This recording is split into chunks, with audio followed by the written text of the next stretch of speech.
Анашым Арыстан мен анашым Жансаяның махаббаттарынан жаралған кішкентай бақытпын. Бірақ та кішкентай болсам да, үлкен қуаныш сыйлайтыныма сенімдімін.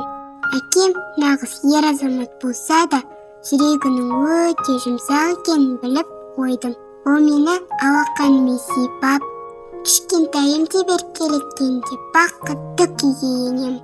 Анамның маған деген махаббаты мен жылуын сеземін. Және білемін, әлемдегі ең сұлу ана ол менің анашым. Айтпақшы, мен інжу, аяру, апатайларыммен кездесетін күнді санап жүрмін. Егер мен ол болсам, қамшы ұстап, атқа мінер батыр боламын.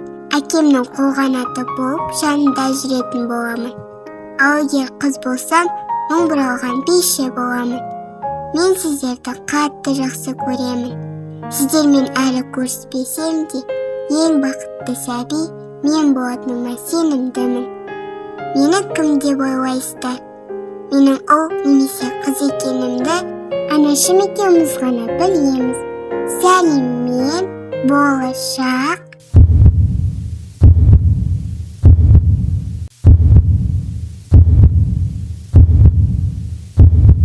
Арыстан қызы.